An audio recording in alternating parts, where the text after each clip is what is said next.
ஆண்டவராகிய இயேசு கிறிஸ்துவினை நாம் மையப்படுவதாக இந்த காலைவேளையிலே உங்கள் யாவரையும் பார்ப்பதில் மிகுந்த சந்தோஷம். நாட்கள் ரொம்ப வேகமாக ஓடிட்டுருக்கு. மனுஷன் இன்றைக்கி பயங்கர பிஸி ஆகிட்டான்.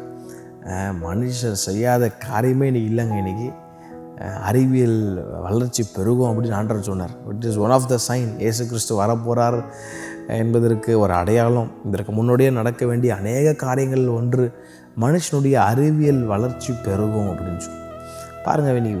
இன்றைக்கி அசால்ட்டாக இன்றைக்கி இங்கேருந்து அமெரிக்காவுக்கும் இன்றைக்கி லண்டனுக்கும் போகிற மாதிரி அசால்ட்டாக இன்றைக்கி இங்கேருந்து விண்வெளிக்கு போய் அங்கே உட்காந்து அங்கே வேலை செஞ்சு ரீசனல் நியூஸ் கேள்விப்பட்டிருப்பீங்க. The great astronaut Sunita Williams அவங்க இன்னும் உலகத்திற்கு திரும்ப முடியாத ஒரு பாருங்கள். இதெல்லாம் அசாதாரணமாக இன்றைக்கி மனுஷன் இன்றைக்கி பயங்கரமாக அறிவியல் வளர்ச்சிலாம் எங்கேயோ பெருகிடுச்சு. மனுஷன் இன்றைக்கி எங்கேயோ போயிட்டுருக்கான். ஆண்டவர் மனுஷனை உருவாக்கின உடனே பாபிலோனை கட்ட ஆரம்பித்தான். கட்டி அவன் பரலோகத்துக்கு எட்டிடலாம், இந்த பில்டிங்கை கட்டிடலான்னு நினச்ச உடனே தான் அது அவன் பெருமையை குறிப்பிட்டு காட்டுது.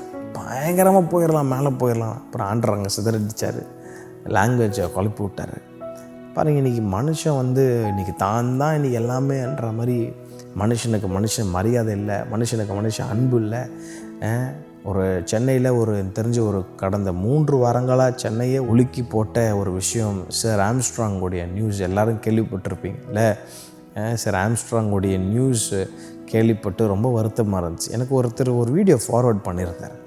இது என்ன தான் அந்த வீடியோ சரி ஏதோ அனுப்புகிறாருன்னு அந்த வீடியோ கிளிக் பண்ணி பார்த்து எனக்கு ரொம்ப கஷ்டமாயிருச்சு. எதுக்குடாப்பா இந்த வீடியோ எனக்கு அனுப்புனேன்ற மாதிரி எனக்கு அன்றைக்கி முழுவதும் மனசு கஷ்டமாயிருச்சு. சார் ஆம்ஸ்ட்ராங்குடைய சடலத்தை மார்ச்சரியிலேருந்து அங்கே வீடியோ ரிலீஸ் ஆகிருக்கு போல். அந்த கண்ணு கொடுத்து என்னால் பார்க்கக்கூட முடியாத அளவிற்கு ஒரு ஆடை வெட்டுறதை காட்டிலும் மோசமாக அந்த மனுஷனை போட்டு வெட்டி பாருங்கள். இன்றைக்கி மனுஷனுடைய அன்பு தணிந்து போகும் காலத்தில் நம்ம வாழ்ந்து கொண்டிருக்கிறோம். மனுஷனுக்கு அன்பு இல்லை, வெறி, கொலை வெறி, நாவி. அப்போது ஒரு வசனத்தை ஏசப்பா எனக்கு ஞாபகப்படுத்துகிறார். அந்த வசனத்தை இந்த காலவேளையில் உங்களுக்கு நான் சொல்ல விரும்புகிறேன். 39ஆம் சங்கீதத்தினுடைய 5ஆம் வசனத்தை வாசித்து பார்த்தீங்கன்னா இதனுடைய கடைசி பாகம் சொல்லுது, எந்த மனுஷனும் மாயையே என்பது நிச்சயம்.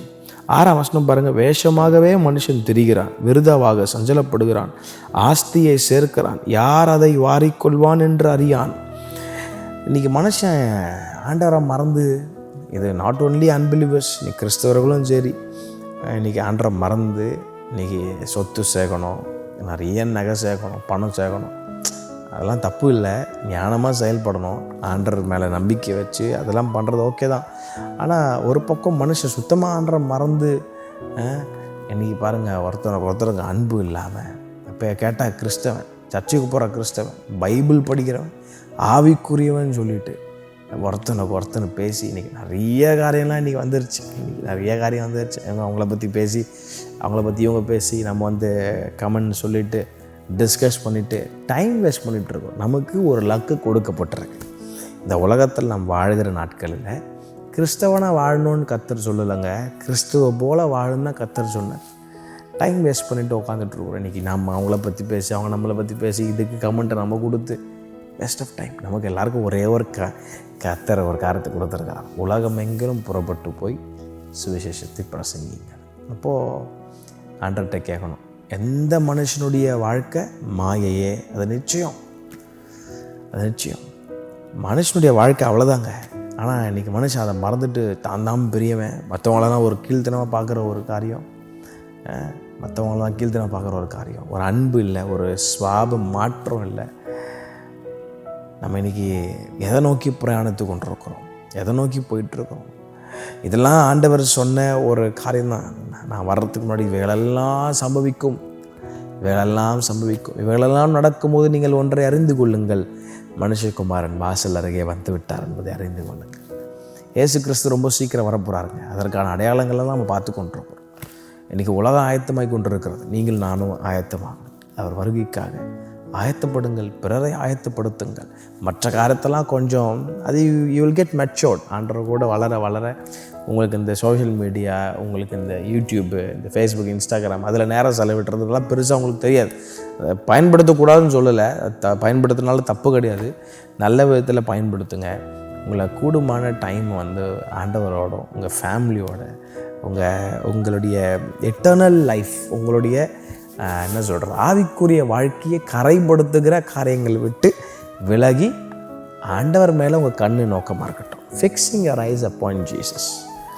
ஆமாம், நம்ம அதுதான் கற்றுருவோம். ஏன்னா நான் ரீசன்ட் டேஸாக அதிகமாக உணர்ந்துட்டுருக்கிற ஆவியானவர் கற்றுக் கொடுத்துட்ருக்கிற எல்லாவற்றுக்கும் முடிவு சமீபமாக இருக்கிறது. எல்லாவற்றுக்கும் முடிவு சமீபமாக இருக்குது. நம்ம நல்ல கமெண்ட்டே அடிக்கலாமே, ஒருத்தவங்களை குறித்து நல்லா பேசலாமே. எல்லா பேச்சுக்கும் நம்ம என்னென்னலாம் செஞ்சோமோ அவனுக்கு ஏற்ற பலன் என்னோடு வருகிறது அப்படின்னு சொன்னார். ரொம்ப கேர்ஃபுல்லாக நன்மையை விதைச்சிங்கன்னா நன்மையாக இருப்பீங்க, தீமையை விதைச்சிப்பீங்கன்னா தீமையாக தான் இருப்பீங்க. வேறு என்னென்னலாம் தேவையில்லாத விதைக்கிறீங்களோ, நம்ம என்ன பண்ணுறோமோ அதுதாங்க நமக்கு நாளைக்கு. ரொம்ப கேர்ஃபுல்லாக ஆண்டவர் என்ன சொல்கிறாரோ அதை மட்டும் செய்தோன்னு சொன்னால் நம்முடைய வாழ்க்கை ரொம்ப பிரகாசமாக இருக்கும். கர்த்தர் தாமே உங்களை யாவரையும் ஆஸ்வதிப்பாராங்க. எந்த மனுஷனுடைய வாழ்க்கையோ மாய. ஆமாம், மனுஷன் தான் பெருசு இல்லை. கர்த்தருக்கு முன்பாக தாழ்மைப்படுங்க, அப்போது அவர் உங்களை உயர்த்துவார். கர்த்தருக்கு முன்பாக தாழ்த்துங்க. தாழ்மை உள்ளவருக்கு கர்த்தர் கிருபை அளிக்க போதுமானவராக இருக்கிறார். கர்த்தர் தாமே உங்களை யாவரையும் ஆஸ்வதிப்பாராங்க. ஆமென்.